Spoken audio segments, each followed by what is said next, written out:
March 3, 1984. What would you do if the ground beneath your boots wasn't just frozen earth, but a graveyard of secrets breathing in the dark? And every step forward meant walking deeper into a place even your own government would deny existed?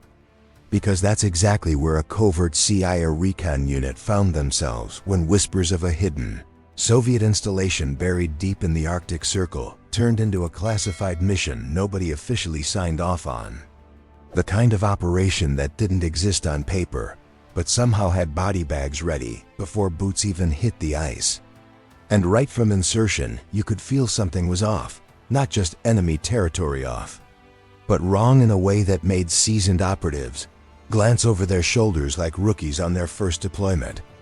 The wind didn't howl, it whispered, and the snow didn't crunch, it absorbed. Like the land itself was trying to keep secrets buried, and as the team leader, a battle-hardened field officer known only as Mac, stepped forward, he cracked a dry joke over comms, saying, "If this place starts talking back, I'm out," trying to cut the tension, but nobody laughed. Not even the guy who usually laughed at everything. Because this wasn't just another Cold War intel grab. This was something else. Something buried so deep, even satellite scans had blind spots over it. And when they finally found the entrance, half swallowed by ice and marked with faded Soviet insignia, it looked abandoned, too abandoned, like it had been sealed in a hurry. Like whatever was inside wasn't meant to get out. Or worse, something they didn't want anyone going back in to find. And the moment they breached the rusted steel hatch, the smell hit them first. Not decay exactly, but something metallic thick, like blood that had frozen decades ago and never quite left. And one of the younger operatives muttered, "Yo, this ain't normal." And Mac just replied, "Stay sharp, we get in, we get intel. We ghost," classic mission tone, but you could hear it in his voice. Even he didn't fully believe that anymore. And as they moved deeper, flashlights cutting through darkness that seemed almost alive, they found corridors lined with outdated Soviet tech, wires ripped from walls, documents scattered like someone had been searching frantically or trying to destroy evidence.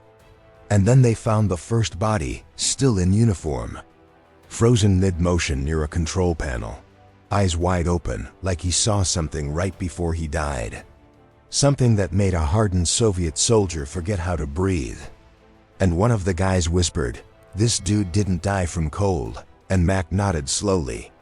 Because he knew that look, he'd seen it once before in Afghanistan. After a firefight that didn't make sense, where enemies seemed to vanish into thin air. And that's when the mission shifted from intel gathering to survival. Because suddenly every sound echoed too long. Every shadow lingered too deep, and then came the noise. A distant metallic scraping that wasn't part of the structure settling. It had rhythm, like movement. And suddenly all the training, all the discipline kicked in. Weapons raised, comms tightened, breathing controlled. But no amount of training prepares you for fear that doesn't follow logic. Fear that crawls under your skin and sits there, waiting. And then they found the chamber. A massive underground hall filled with experimental equipment. Containment units shattered from the inside, not outside. And scratched into one of the walls in Russian were words hastily carved, translated later as "it is not human." And right there, one of the operatives, Jackson, a guy who had seen firefights in Vietnam as a kid soldier before even joining the agency. He just froze and said, "Nah man, we're not alone down here." And before anyone could respond, the lights flickered, not out, just enough to mess with your eyes. And something moved at the edge of vision. Fast, unnatural, and when they turned, nothing was there, just silence. Until a scream ripped through the comms from the rear guard. Cut off instantly, and that's when chaos hit. Not loud, chaotic gunfire chaos, but the worst kind, confusion, fear. Men calling out names and getting no answers. Shadows playing tricks, and Mac yelling, "Fall back! Fall back now!" But even as they moved, it felt like the base itself was shifting. Like corridors were longer than before, like they were being led somewhere instead of escaping. And then they saw it, or at least parts of it, glimpses. Something moving in the dark too fast to track, too silent for something that size, and when one of them fired, the muzzle flash revealed just enough to haunt them forever. Elongated limbs, pale skin stretched tight like it had never seen sunlight. Eyes reflecting light like an animal's, but too intelligent, too aware. And then it was gone again, leaving behind nothing but the echo of their own fear. And in that moment, Mac made a call no one questioned. We abort now. Because whatever intel was down here wasn't worth bringing that thing back up with them. And as they fought their way back, dragging the injured, covering angles that didn't make sense anymore, one by one the team got picked off, not always by attack, sometimes just gone, like the base swallowed them whole. And Jackson, the same guy who joked earlier, turned to Mac near the exit hatch and said with a shaky laugh, "Man, if we make it out, I'm never complaining about paperwork again," trying to lighten the moment. But you could hear the fear cracking through. And then he was gone too, pulled back into darkness without a sound. Numbers struggle, no gunshot, just gone. And Mac didn't even look back, not because he didn't care, but because he knew if he did, he wouldn't make it out. And the mission would claim another ghost. And when he finally burst out into the frozen air, dragging the last surviving operative, he didn't stop running until the extraction bird was in sight.